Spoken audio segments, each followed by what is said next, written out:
Good afternoon, Southern Institutions. It's Tuesday, January 17th, and we are going to continue on with exploring what the Capitol bill is all about for our committee. We have with us, starting out, Rebecca Wasserman, Legislative Counsel, Offices of Legislative Counsel, and Dan Dickerson, and we're going to have a review of the 2022 Capitol bill. Good afternoon. How are you? Hi, Becky Wasserman, Legislative Counsel. I think I need a Zoom link to be able to. Sorry. No, it's okay. To bring up the bill. So I was going to just bring up Act 180 from last year, which is last year's Capitol bill. Just as a reminder, this was the capital budget adjustment. So it was the second year of the bill. Oh, this is strange. I'm getting Linda's call on my phone for some reason. So this is adjusting Act 50 from 2021. And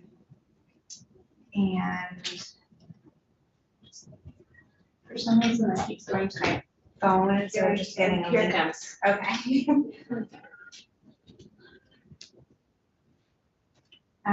So I will go through the language of the bill, and Dan is going to go through the spreadsheet. Sure.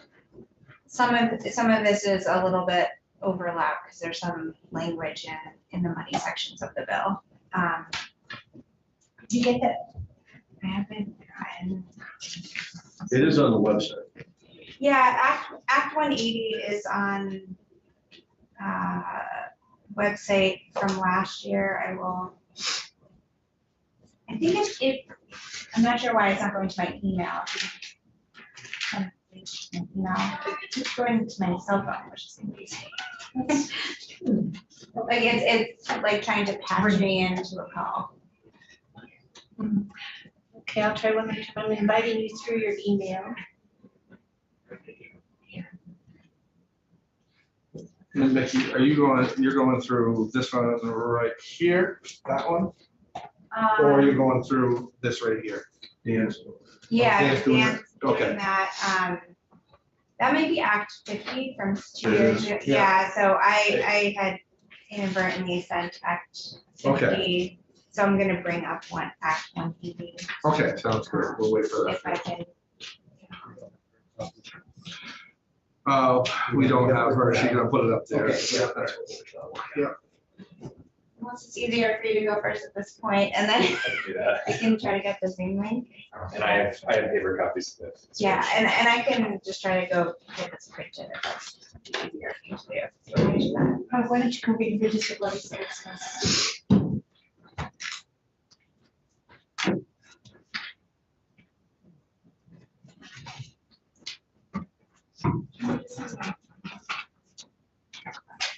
Well, got some nice giant copies. Oh, nice. of We can last see 'em. year's We can see them. Thank you. Thank you. Yeah, great. So yeah, like Becky said, there is some overlap here. I'll try to go through this quickly. I mean, there were a lot of changes between the original Act 50 and 180. I think there are some areas where, as you hear from departments, it'd probably be helpful to hear about, their progress on what was previously funded. And there are other things that probably don't require a tremendous amount of your attention. So but feel free to stop me if you have questions on what I'm going to go through or anything that's historical. And I'm mainly going to focus on, if you look at, and sorry, Dan Dickerson from the North Fiscal Office.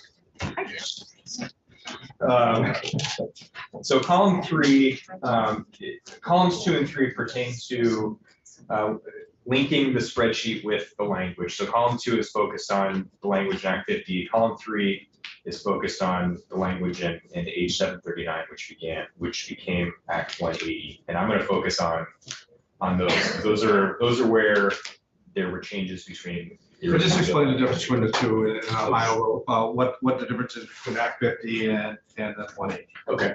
So Act 50 is the original, it was passed in the 2021 session, and that created the 2-year capital budget for state fiscal years 2022 and 2023.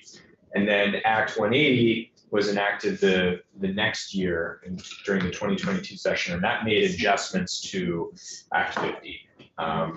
So there are new projects that are sprinkled in. There are areas where funding for existing projects was increased mainly due to inflation, but also maybe the scope changed or something else changed. Yes. So the age number is what you're referring to as? Yeah, that became Act 180. I Thank never you. I actually just wanted to make updated sure. the wording. Thank you.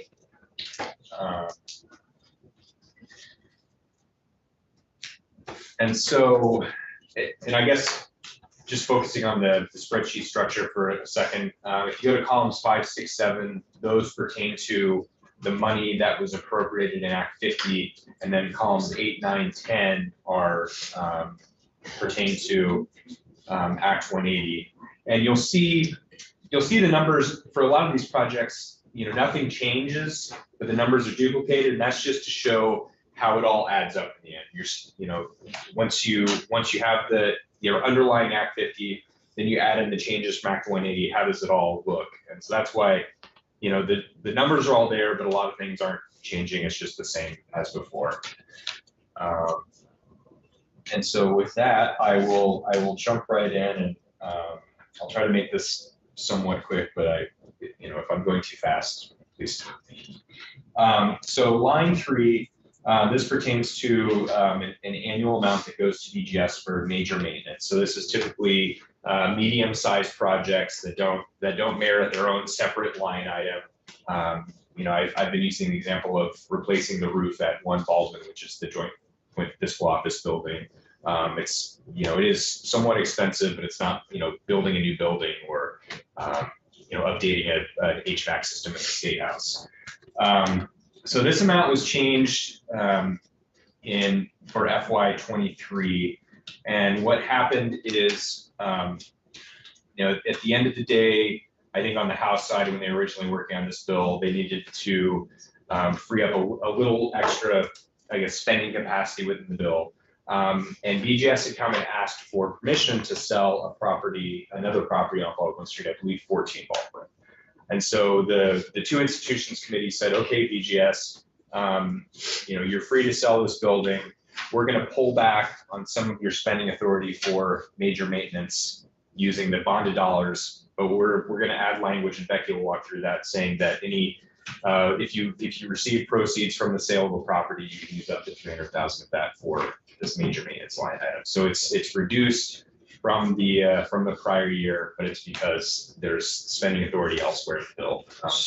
So if there was a surplus from that sale, where does that go? I believe that would stay, I think it goes towards offsetting capital needed a future year. So you might see that. Okay, Becky's hiding your head, so I kind of. Yeah, Becky Wasserman, Legislative Council. There's a statutory section that said the proceeds of any sale of property goes to future capital construction projects. So unless that is not withstood and the funds are directed towards something else specific, it defaults to going towards future capital bills. Not necessarily BGS's stuff. It essentially, there's no capital fund, so it's not like the money is like sitting in a fund anywhere, but it essentially just goes to the bottom line of what's available for you to spend in the next year. Okay. So it's, it's not towards a specific agency or department. Or we spend it. Well, so that money's in the next year following would show on a line item or somewhere. It would have a caption of proceeds left over or whatever the language would be. We'd see it on a line item somewhere in a future bill. Yeah, I don't know if it'll be the upcoming capital bill, because I believe that BGS is still in the process of selling it. I think they have a buyer identified, but I don't know when the closing time is. So it might be a line item this year, or it might come up next year when you do your adjustment. But yeah, that's the way it should look. But somewhere, I mean, they don't hold funds in, you know, in space. I mean, somewhere, once that sale is finalized, that money has to be held someplace. And so we'd see it as soon as it was finalized, somewhere, and okay. Thanks. And the only other thing I'll note with major maintenance is typically at the end of developing a capital bill, if there's, you know, let's say there's $20 extra that weren't allocated to a project elsewhere, then that'll just get sort of thrown into this category. So that's why you see this sort of weird, you know, 7,096,521. It's just because there was some extra money in the bottom line, so it's sort of this category. Just a general question. Is this, I would think this would periodically, this would typically change the second year of the major maintenance, just because there's so many things in there that you don't anticipate. Is it common to have a change to that second year, or do you just? I will confess, I've only worked on this bill for 1 year, so I don't have the history, but I think it is a very good assumption. There are a lot of different projects in this. Some projects may get added, some projects may fall out. So I do imagine, although I can't, I don't have the experience. Right, that's what I would think, you would typically change. It does, yeah, because you never know exactly. Right. It's always going to be some variant, but we can ask what they are, but it's, you know, it's very small. Yeah. Line 4, this is a line for BGS engineering and architectural costs. This historically has been carried in the capital bill, but as of FY23, those costs are now carried in the big bill, the big appropriations bill. So the capital bill no longer needs to pay for essentially BGS staffing for these projects. Line 7, the 108 Cherry Street parking garage. Inflation is the primary factor of necessitating additional funding in FY23. So you'll see that there was in column 9 additional $2 million, and I think that most likely there'll be some additional funding requested. It's been and I might, why everybody looks at me, because it's been a pit of money going into this parking garage in Cherry Street, and it's from day one it was built. We always had problems with it. It's deteriorating, and we just keep pouring money into it because we have to. We own everything, but it's been it's terrible. How many years we spent money. I'd be curious to know what that cost was at some point in time, but maybe not. I think there's a lot of problems with it originally. That over the years kept the salt, and it kept deteriorating, we put money into it, so it's building up above it, and we have to maintain that basement for parking, because that's it. We're gonna park. But from day one, this was never constructed, I thought, properly, and we just poured money into any underground parking is a problem anyway, because you get all the salt in the world, and it eats up the concrete. And But this one seems to have its bigger share of problems. More share, and I think from day one, I don't think it was constructed properly, but we're living with it. Hopefully, the length of time when we're on this committee, sometime 108 Cherry Street's going to fall off the map. But as of right now, it's the building that probably. I would have closed it a long time ago. There's no place to park. The park is downtown. So line 12, I'm going to miss on the abbreviation, SSC, kind of it's correctional facility, Springfield State Correctional Facility. There you yes. go. Door control system, this is another funding need that is just due to inflation. So in column 9, 750,000 was added in FY23 for that project. Line 16, 32 Cherry, originally Act 50 offered 865,000 to do some planning, design, construction. Last year, the General Assembly decided to adjust that down to 565, just because BGS was still in the process of doing some things, and it wasn't set in stone that they would actually be able to spend that full amount over the next year. So that's another item that may come up this year as they continue with that process. So line 21. this is a peculiarity to this capital bill in that in Act 50, the General Assembly asked the administration to identify projects that were funded in the capital bill that could be eligible for the use of federal funding that came from the American Rescue Plan Act. And the General Assembly asked them to identify projects amounting to about 15 million. The administration came back with about 5.7 million of projects identified that were eligible. And so this line 21 is an example of an item that was funded in Act 50 at 600,000, 3-acre parcel stormwater planning. That was eligible for the use of ARPA funding. So that expense dropped out of the capital bill, but it was carried in the state appropriations bill using that federal funding. And there'll be a few other line items that are related to this. Lines 23 and 24 are new projects that were added last year. The first is there's a vacant state, I believe, a correctional facility down in Windsor that the General Assembly allocated 400,000 to begin some of the demo work, dismantling and removing some of the barbed wire fence. So that the administration may come back with additional funding requests. And then line 24, this is some additional funding to renovate space in 133 State. This is the tax department BGS building, so that our legislative information technology folks can move into that, move their staff into that, but also move some computer equipment that's currently in the basement of the State House in a very suitable area. So bringing those operations, the equipment and the people together in 133 State, I believe 700,000 had been appropriated in a prior capital bill, so that the total project cost is about 2.1 million to modify that 133 State space. Just see where currently our IT folks are down at 9 Baldwin.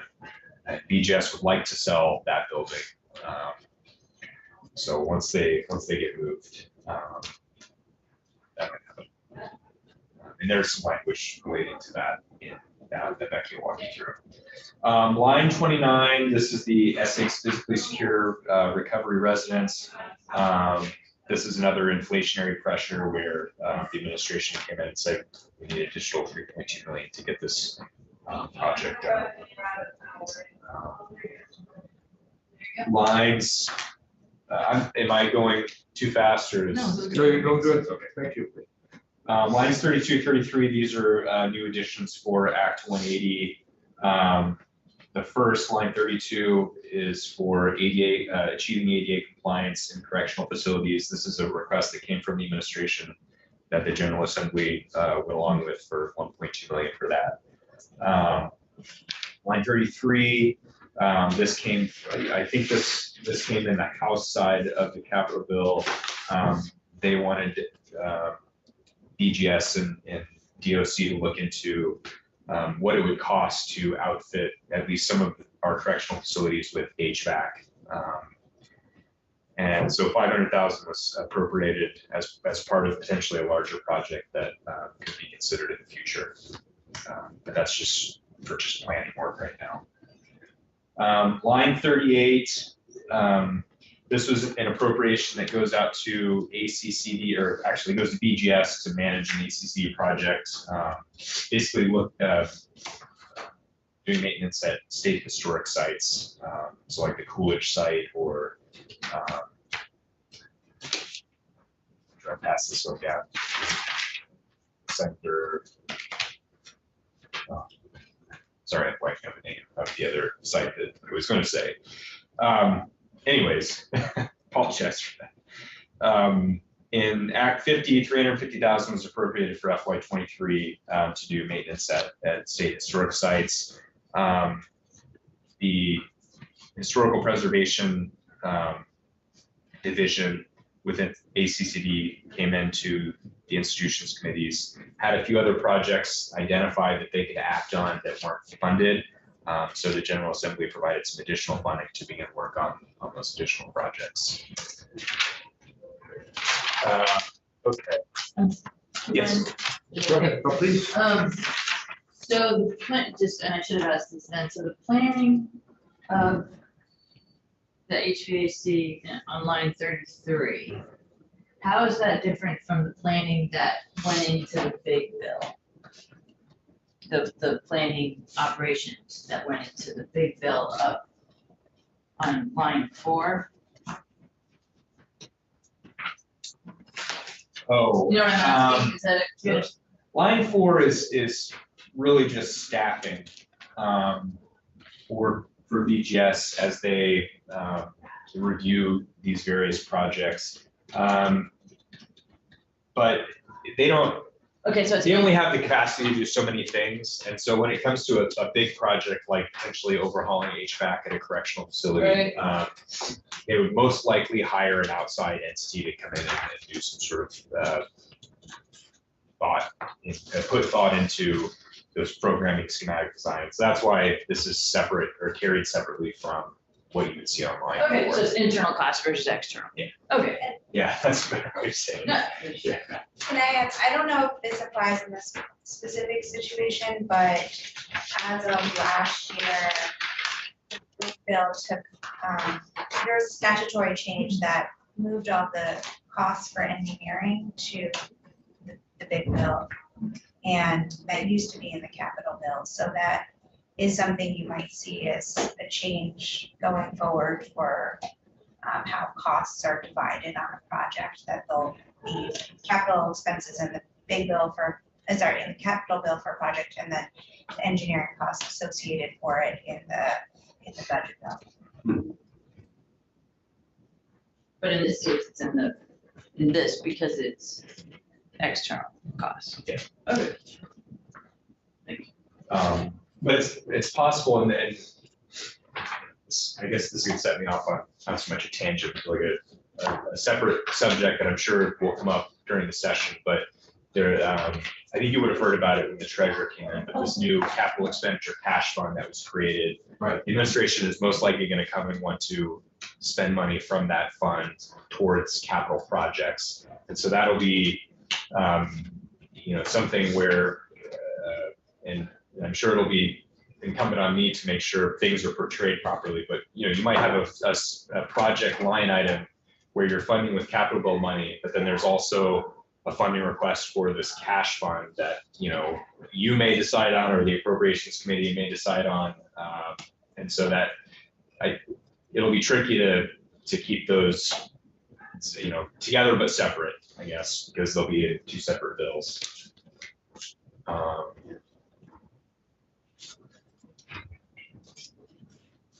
So now I'm on the second page, line 69. This is for Vermont State Colleges for infrastructure transformation planning. So this is just the colleges giving thought to, now that they're making these big changes, expanding, what does their facility need? What does their infrastructure need? And so Act 50 offered $100,000 toward that process in FY23. The governor came in last year and said, we would like to up that to $1 million. And the General Assembly eventually landed on $900,000. So it did increase that funding by $800,000, but it didn't achieve all of what the governor requested. Line 70, this was a last minute add on the House side, but within the University of Vermont State Colleges, Norwich, there's a need for updated nursing program laboratories and equipment.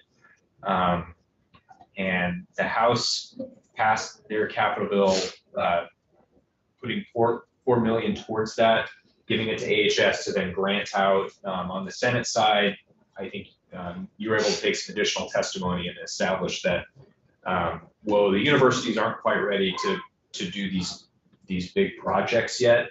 So let's pull back some of that money and only put out what can actually be spent over the next, year or two, and have them report back to us. And there'll be some language that will go. And add a little context to what those were. What they were doing is that they were building these labs, which cost about $400,000 a piece. If my memory serves me correctly, and what these labs were dummies, or so complex dummies that they actually, if you were to practice on them, they'd actually say "ow" if you were to do a wrong thing on them. And so, as Dan had said, they had $4.1 million to build 8 of those. They didn't have the ability to build 8 of them. So the House had said, well, we'll do 4.1. And in this committee right here, we said, well, as Dan had said, we took testimony. No, we can only build 2 of them.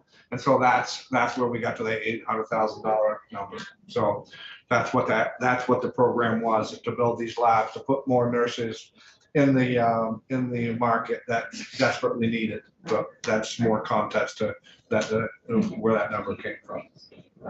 And line 74 is the same subject matter, but just funding specifically to Norwich to help start their new nursing lab. Lines 81, 82, and 83 are all related, and they pertain to dam safety. In Act 50, the General Assembly had given $805,000 to ANR in FY23 for dam safety projects. The administration came back and asked for an increase on that to just go into this sort of general dam safety category. And the General Assembly basically said, we'll give you most of this money, but we're now going to sort of segment it a little bit so that it's not just sort of a catch-all funding category. And so that resulted in lines 82 and 83, where in FY23, most of the money is going specifically for high and significant hazard dam safety improvements. And then in line 83, there's some funding specifically for Little Posser Dam, which I believe is up in the Craftsbury area.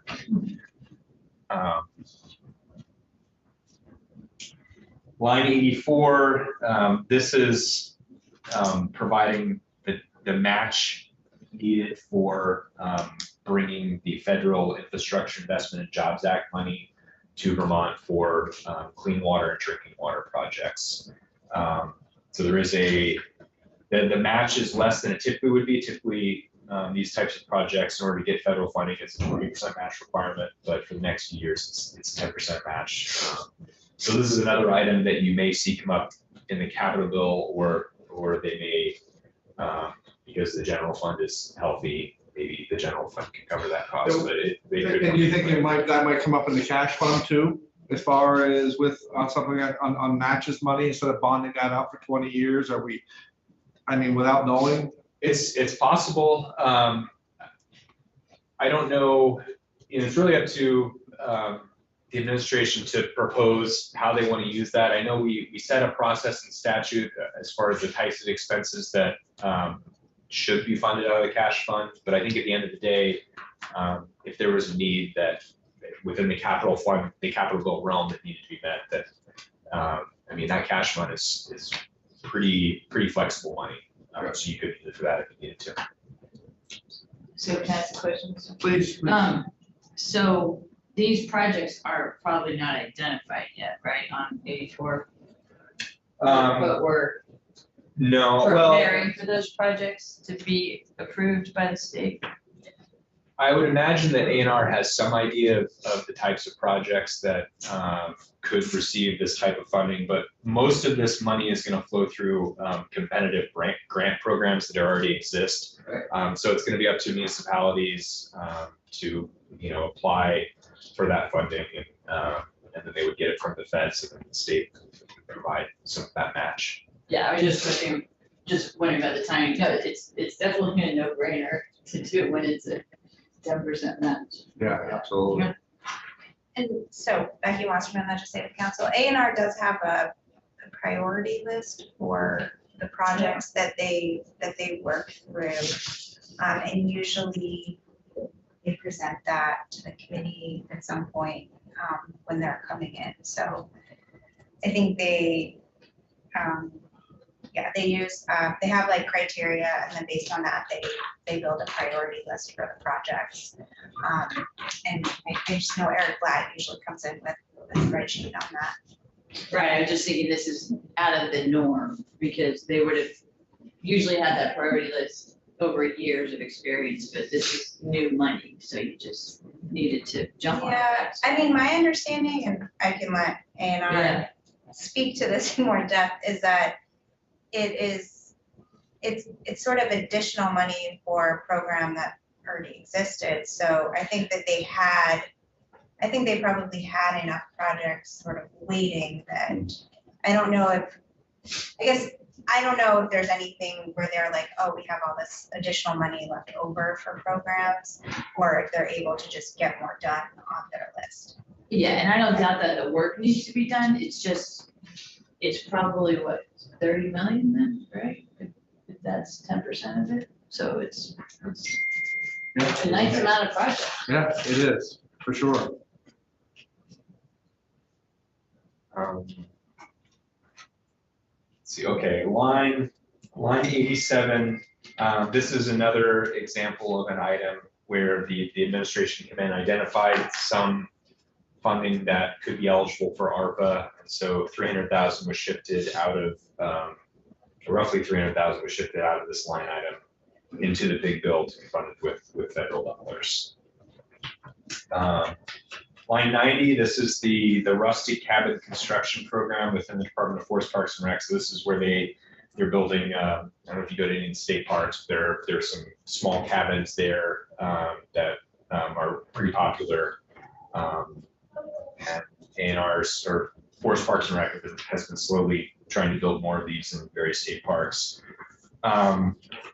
So there's some backstory to this, where the General Assembly had offered funding in a prior year for this construction program, but required that Forest Parks and Rec work with tech centers to get folks in that were learning the building trades to build these cabins. But then later, Forest Parks and Rec came back and said, you know, we actually need people that have more experience to do this. And so that prior funding wasn't used based on the fact that they needed to work with the tech centers. So further on in the spreadsheet, you're going to see within the reallocation section, this is where we pull money from prior projects, where that previous appropriation was pulled back, but then some of it was given back to Forest Parks and Rec.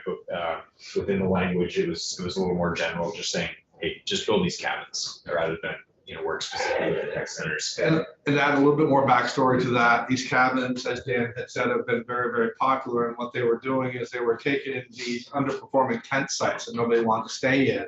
And for whatever reason, they weren't renting out. People didn't want to use them, but they're putting cabins in its place, and they're just popular. And so they worked really, really, really well. And so there's probably never a dull moment where one of these cabins aren't being rented, where those tent sites weren't being rented, like whatever the percentage was, not very often. And so it was a win-win. Yeah, I could speak from experience that I've tried a couple times to book cabins at a few of the parks, and I have to get on one sooner in the year to do it. Did you wind up at a tent instead? I think we ended up going someplace else. Okay. But yeah, we ended up staying. Super 8. Went to New Hampshire. No, we like camping in Vermont, but yeah, we probably found a campsite somewhere. Okay, line 93. This says walleye. I can't remember the name of the org. I think it's Vermont Walleye. I can't think of the name, but they.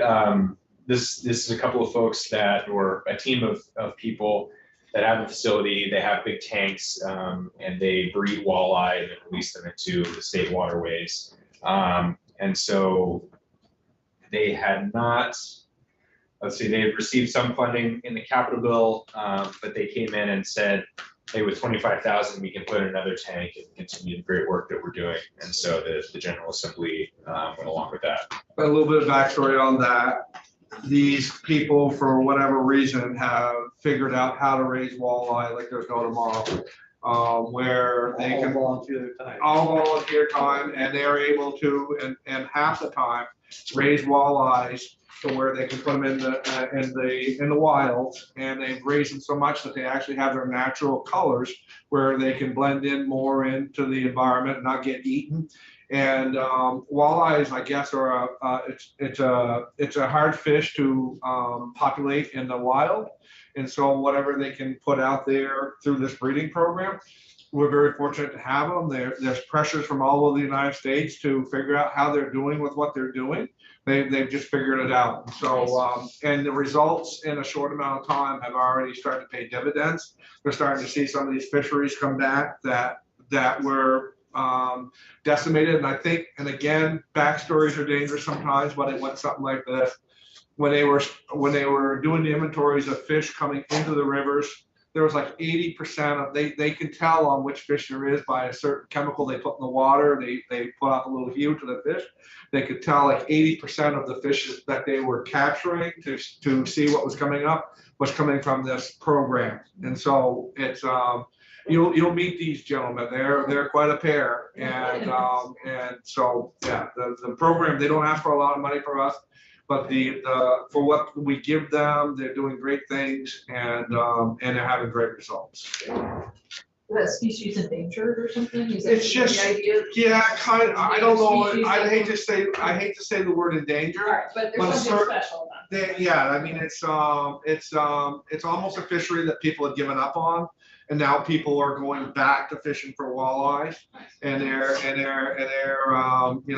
pushing them more out into some of the rural areas. But even the Lake Champlain fisheries, when you talk to people, well, we know we never fished for walleyes, but now they're fishing for walleye again, and so it's We oversee the hatchery in the island, in my district, the big hatchery out there. Yep. These guys work with the hatchery, and they donate their time, and I'll tell you, they're dedicated 24/7. So they turned around a fishery that was, I would say, endangered, or to something that people are now saying, "Oh, let's go walleye fishing and actually catch something." That's cool. Thank you. Okay, so now I'm on the third page, and lines 100 through 109. Basically, the change. There are a couple of changes here. First is that in the first year of a capital bill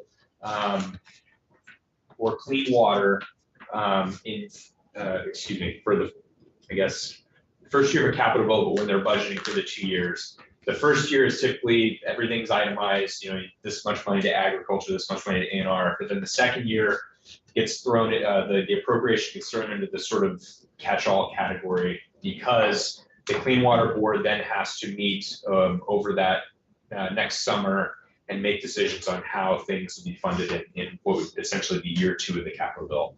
And so the change between Act 50 and Act 180 is that this 11 million, which you'd see carried in line 109, is now being sort of filtered out amongst the various agencies that do clean water projects.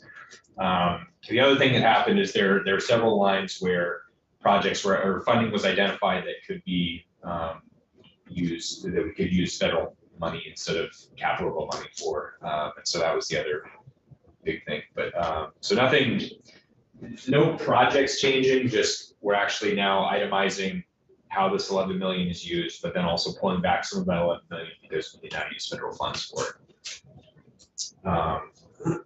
Line 114, this is major maintenance, mainly at the armories, and this was just an inflation. This was increased by 200,000 in FY23, mainly due to inflation. Line 119, this is the new Williston Public Safety Facility. This was also an inflationary pressure of 3.5 million. And then after the bill was enacted, Public Safety and BGS came to the emergency board and asked for additional money in order to finish the project. And so that money was shifted from, I believe, 108 Cherry to the Williston facility. And so that's another reason why you're probably in the upcoming capital bill, you'll see Lightweight Cherry, them asking to backfill what they pulled away to finish Williston. But hopefully they now have enough money to complete the Williston project. It'll be completed this summer, I guess, yeah. Okay. That's been a disaster. They've been operating out of an old barn there for years. This is terrible, so we started thinking about a facility for children, which is such a big area. And the private parking right there also, you see it a lot, it's parked with lower level. Safely there, it's on a higher level. Line 121, this is 50,000 for a feasibility study to improve the police academy down in Pittsburgh. Lines 126 and 127 are funds to make improvements down at the Big E facility, which is the Eastern States Exposition in Massachusetts. We have a building down there where our agricultural producers go and advertise their goods. So additional funding was provided to do roof improvements, woodwork, some design work, and some historic preservation work down there. And then one final project expense is on page 4, line 152. 185,000 was appropriated to the Sergeant at Arms to complete some renovation work at 2 Aiken. 2 Aiken previously, and this is the building that's sort of catacomb to the State House over on, where Governor Aiken and Baldwin Street meet. That used to be occupied by BGS. The legislature took over that building during the pandemic, where they kind of maybe have housing committees in there or having other legislative activities just to keep people spaced out. But the building needed a lot of improvements. So we were able to use some federal funding to do the first few floors. Now this funding is to complete the 3rd floor, complete some wiring work and some sprinkler work, and hopefully make the building fully habitable. Lines 170 to 182 are just reallocations that were added for FY23. So this is where there are projects that are either completed and there's some funding left over, or things that are delayed, or for some reason the money just can't be spent. That's pulled back, reallocated, and used elsewhere in the capital bill. So the General Assembly identified about 3.5 million that could be reallocated last year. So that's coming out of the capital. It's coming out of prior capital appropriations and then sort of being added to this pool of available funds to fund our current projects. So now getting into section 19, this is where the funding sources are identified. So we've gone through all the projects, and then sections 18 and 19. So reallocations and then the bonding. So we've been through the reallocation.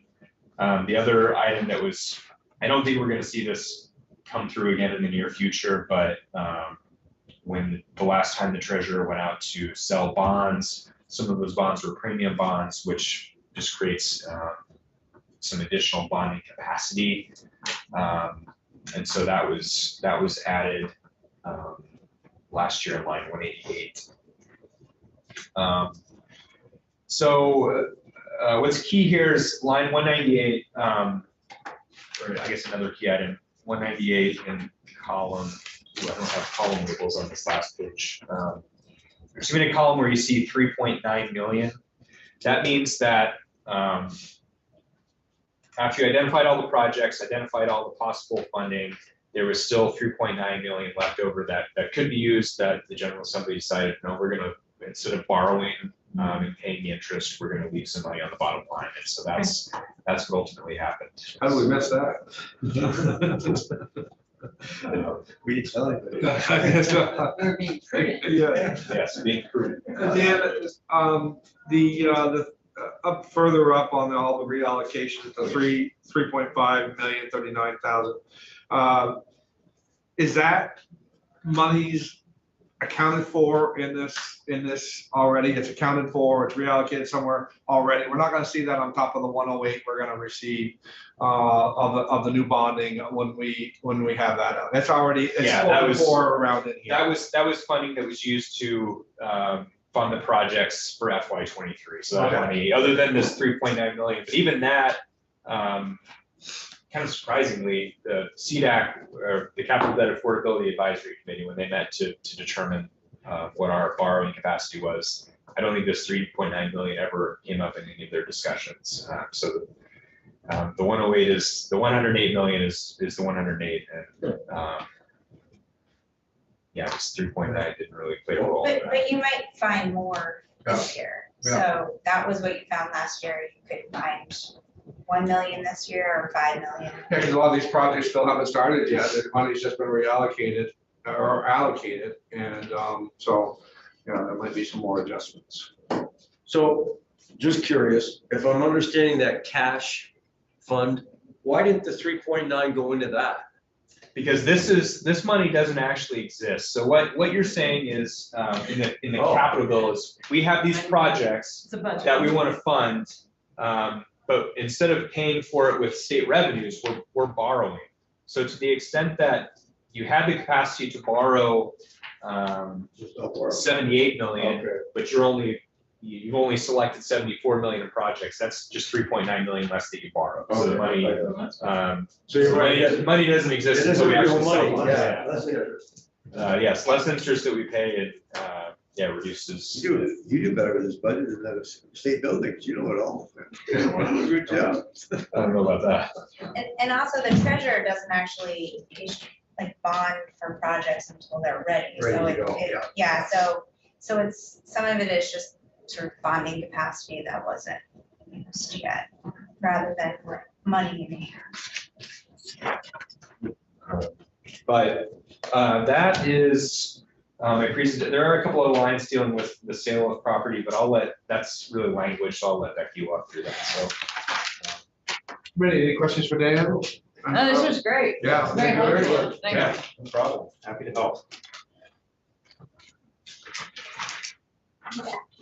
I have copies for you, so I think I will-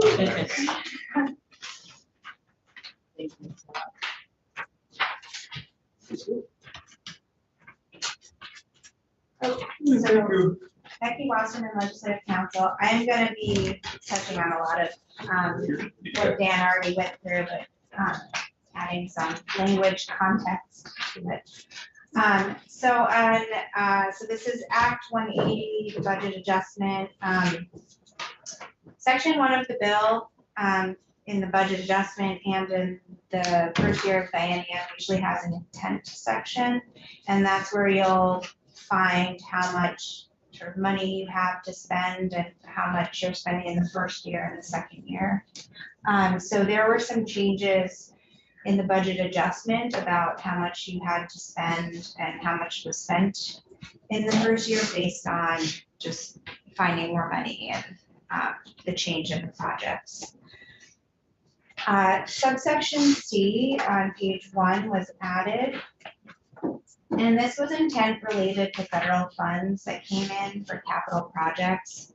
So last year there was, actually, sorry, a couple years ago, there was some money that came in, some ARPA money that came in that could be used for projects that are normally funded out of the capital bill. Some of that was some water and sewer infrastructure out of the state and local recovery fund. And then there's also a capital projects fund specific to capital projects. What ended up happening, and the bill is introduced, there's appropriations to those projects in the capital bill, but then as the process went on, the actual appropriations ended up being made in the big bill. All the federal funds were appropriated in that bill, but there was sort of a few sections where they're sort of acknowledging in the capital bill that these were capital projects that received these funds. So what this intent section here is saying that, the second year of the biennium, the General Assembly is addressing the impacts of COVID and offsetting capital projects that normally would come out of the capital bill, but are being paid for through ARPA dollars. And I'm sure you'll hear some updates on that. And that was Becky, don't let me get ahead of myself, and I apologize, just so I'm even clear on it. So when a lot of that ARPA language was coming out, it was pretty unclear about how we could use some of that money. And so we were learning on the fly.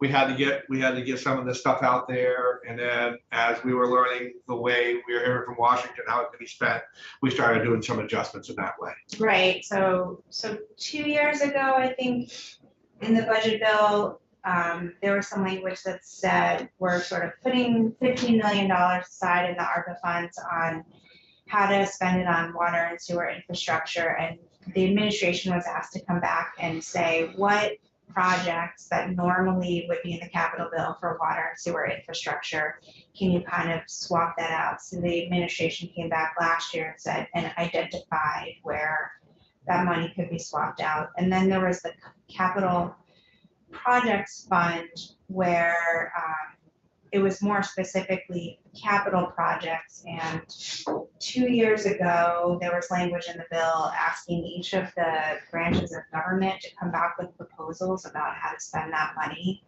And then last year, they ended up appropriating that, based on what was proposed and some other conversations.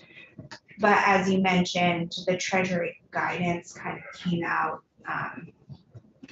in the middle of session, I think, last year. So there were some changes to what they thought it could be used on. And I imagine you might hear during this session that, something that they thought they could use some money on might need to be changed. And what we're doing committee too is some of the backstory as well, and Becky, don't let me get ahead of it either. There was lots of times where there was match needed or there was no matches needed. And so we were trying to leverage the dollars as best we could as we were learning so that we could do a project with no match or so we were trying to get away, trying to do as much as we could without doing, without having to throw match money in there. So a lot of horse trading was going back and forth. Right, it required, because I think this is another example, like the cash fund, where it just requires a lot of coordination with the appropriations committees to see how to best use what dollars where, based on whether it's general fund dollars or capital dollars. Okay. So on page 2 of the bill, what is labeled as C20, subdivision 20, all the way at the bottom.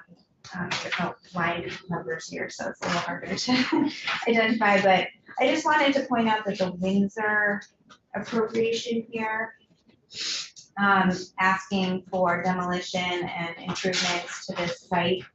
There was a report that there was a study committee in the first year of the biennium in the capital bill asking the town and some other stakeholders to come back about how to best use that location.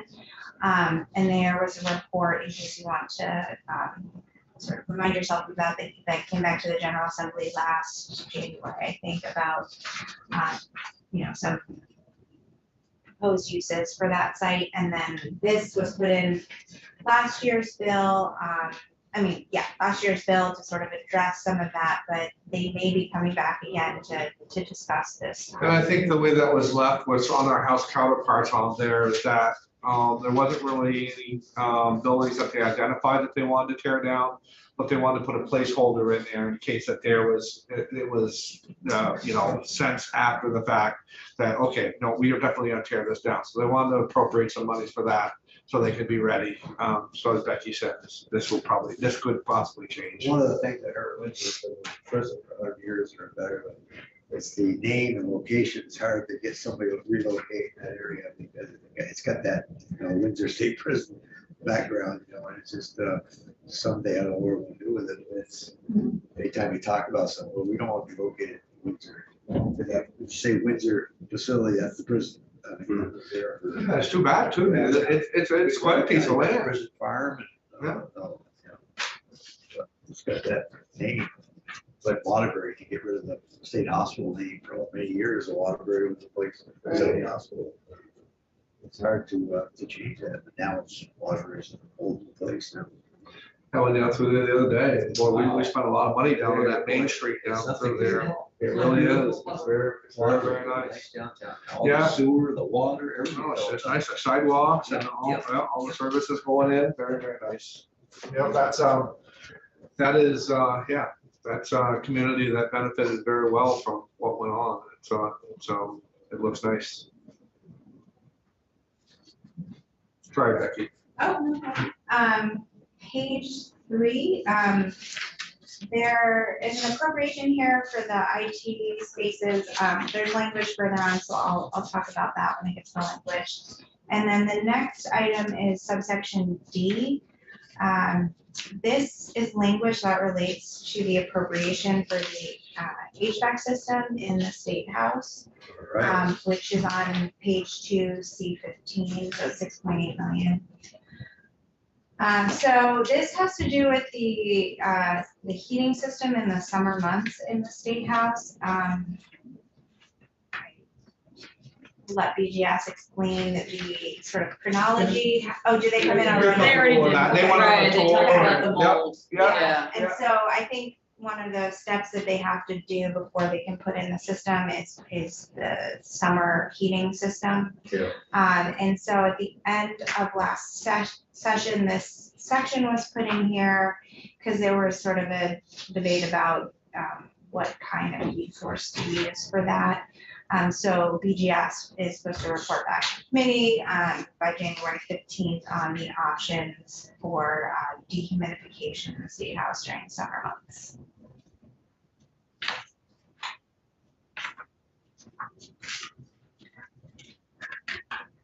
We're gonna burn pretty soon, we get the clean heat standards, talking about the caucus today, wow, it's gonna be tough to get heated. Only if it passes. Check. Only if it passes. Yeah. We can't assume anything. So I will jump to page 5, which is in section 4 of the bill, and that is commerce and community development. There was some language added last year that was actually requested by the Division of Historic Preservation, that they do a facilities condition assessment on all the buildings and structures of the state historic sites within the next 5 years and have implement a cyclical update plan. And they are going to be prioritizing buildings and structures that are open to the public. So you'll probably start getting reports back on that assessment. And then the Lake Champlain Maritime Museum last year was looking to decommission the schooner Lois McClure. And the legislature has appropriated capital funds for that schooner in the past, although they could not sort of direct the museum to do anything specifically. There was intent language added to encourage them to explore other options rather than decommissioning. So that might be something you'll. I don't remember that, huh? I don't remember that money got appropriated, so. So that was There kind was nothing appropriated last year, it's just, Okay. I think the committee felt that because it was, or the legislature felt like because money has been appropriated to it in the past, in past Okay. years, that it was something that they sort of had a stake in wanting to express their intent about. So this is a schooner that is a replica of a barge boat in Burlington's bygone day, and they've sailed it all the way through. They've sailed it up the, is it the Erie Canal? They've sailed it all over the place. And there was some people that had served on the boat that had been on there, and it was just kind of a disagreement about what they should do with the boat. And we got involved a little bit as a committee, maybe a little bit anyways, we got involved as a committee with that. And so it's created enough controversy now. The marina just thought, I mean, the Champlain Maritime Museum just was gonna take that and they were gonna decommission it. They were gonna bring it on to shore and to use it as a museum piece. And so now we see that they're gonna talk about it a little bit more and maybe keep it on the water or whatever they're gonna do. So it was a little bit of a brouhaha going back and forth a little bit about it. So that's where that is. So we'll see that again, do you think?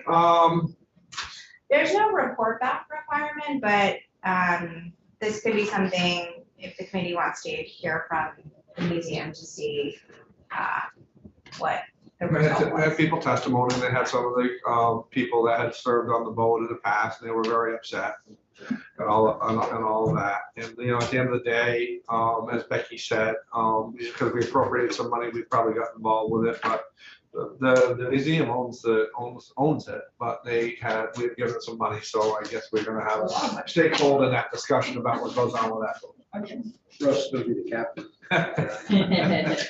Obviously, you're not hosing it down for $1 million too, but Yeah. you know, as a taxpayer, I'm like, really? Hose it down and bring it, I mean, it just Yeah. seems like a lot of, I don't know what decommissioning means, but Right, I'll have to look it Right. up myself, but it So- sounds like a lot of money yeah, for a boat we don't own. right, exactly. Thanks. So, and I think that right there, Senator, is exactly where some of the discussion started about, well, we don't own the boat, why are we making decisions on it? But we're gonna have we might have another shot at having some more of those decisions, and you might see some emotions. If we do take testimony on it, you might see some emotions run high on it as far as, you know, one side or the other, and so just prepare you, I'm just Yeah. preparing you for that That's as good. far Yeah, as some of yeah. those, so some of those discussions. Page 6 of the bill is in, there are two sections of the deal with the nursing labs that Dan mentioned. And this is a report back requirement for their Vermont State Colleges and Norwich University, both of which received funds for the renovation of simulation labs. So this is a requirement that the both college and university report back to certain committees, including this one by January 15th, providing an accounting of all expenditures, any encumbered funds, and whether any unexpended funds remain from that appropriation.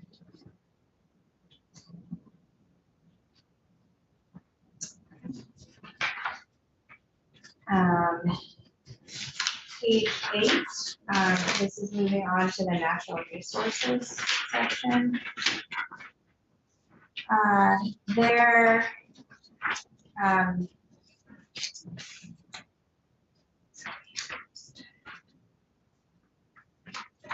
so for the appropriation that Dan mentioned, where the IIJA funds were the match for the Drinking and Clean Water State Revolving Funds.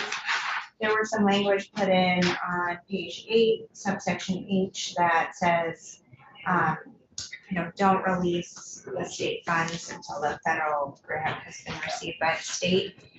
The reason that was put in was because I think the state, at the time the bill was drafted, the state had not yet received the the IIJA had passed, but the state hadn't actually received any money yet. And then in each subdivision 2, there's just some language related to the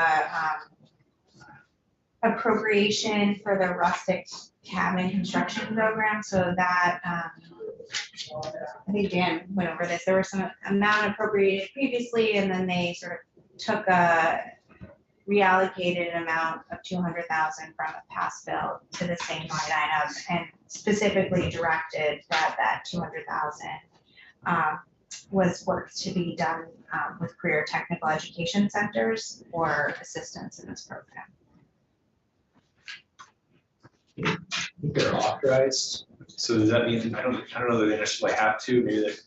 Yeah, I think my recollection was that the discussion at the time of the original appropriation was that that was how they were supposed to be using it. So this language was supposed to sort of remind them that that was, it had never been in the language in the past. And this would be sort of a reminder of the use for those funds. But I think that, you know, you can hear from Forest Parks and Recreation on and what's actually happened since then. There. So, Please. so are the strikeouts from a first version of this Yeah, so bill? the strikeouts are reflecting what was passed in the first year of the biennium in Act 50. And this year was last year was amending what was done 2 years ago. So the strikeout is striking out the language that was enacted two years ago. And then the underlying language is how that was changed by last year. So Okay, that's great, that makes sense, so it's not a early version of, no, this is, Act, yeah, whatever this is the this was, bill 180. as passed. okay. Yeah.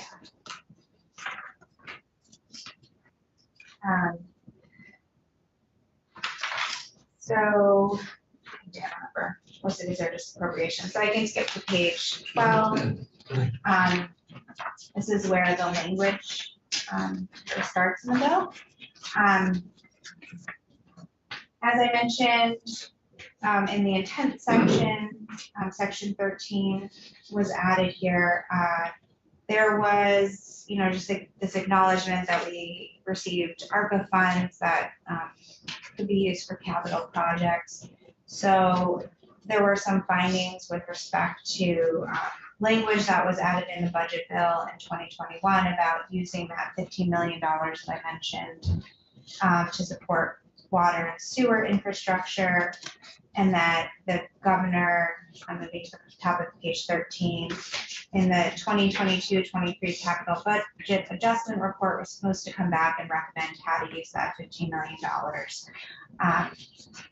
And that in addition to that, there was also capital projects fund money that could be used to offset capital projects normally paid for out of the capital bill. So this section is authorizing all of the capital projects that were undertaken with these ARPA funds. They are not appropriating the money because that was actually, as I mentioned, that was done in the big bill, but it's giving the authority for each department to actually undertake the projects.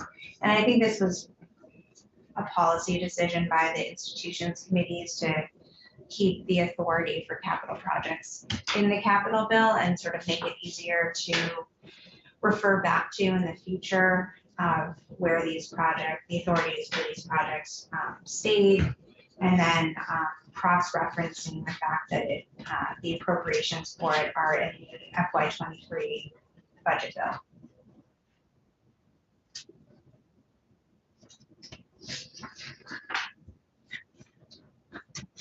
And I think another reason for this is that some of these projects are projects, for example, page 14, subdivision 3, there was an amount appropriated to the municipal pollution control grant. That is something that is annually every year in the capital bill, and there's, in last year's bill, there was an appropriation for that in the A&R section. So this was sort of an additional appropriation with federal dollars. So it was the idea of sort of keeping together these projects that are all typically authorized in the capital bill. Becky, how do you want to proceed? Okay. We're, I think in about 2 minutes, we're probably gonna have an alarm go off. So how do you want to do that? Okay, Do you wanna? I can come back, I can try to do as much as I can in the next 2 minutes. I just want to let you know that it's probably gonna happen. Can I say one thing, because Yeah. I haven't gone over, if you're all to go to Billion Auditorium, and that place, I have your phone numbers, I'll call you or text you, and you call me and text me back. Okay, I have to confirm that you're all there. okay. So that's gonna happen. So whatever you want to do, Okay. I just didn't want you to be Okay. mid-sentence and us. I will be prepared. Okay. I'm nearing the end, page 18, section 16, there is a lot of references, citations here. Basically, what this section has done is that it has moved the funding for engineering costs to the big bill, which is what I mentioned earlier. This was something that this committee had talked about for a number of years and sort of pushed down the road for a while, and it was finally enacted last year. Section 17 of the bill, starting at the bottom of page 18, is authority to sell certain properties. So last year, 2 years ago, there was already authority to sell 13 Baldwin Street with this language sort of moved where the proceeds of that sale would go, as Dan mentioned, to the major maintenance for last year's bill.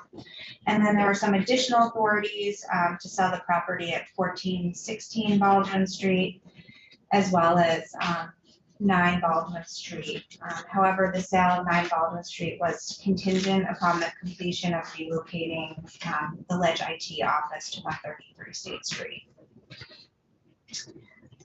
Section 18 is just intent section for BGS to implement strategies to reduce carbon intensity in state buildings under the jurisdiction of the department. And there are some proposed strategies that this could include in terms of non-fossil fuel alternatives when installing or replacing space conditioning or water heating systems, and carbon storing and least embodied carbon materials when constructing, renovating, or substantially repairing a building or facility. And then there's also intent language that Forest Parks and Recreation and AOT use technical assistance from the State Energy Management Program to do this for eligible projects. Waiting for this. No. We're all pins and needles. Well, you never know what emergency is gonna happen. Section 19 has to do with the school, the nursing school program simulation lab report. This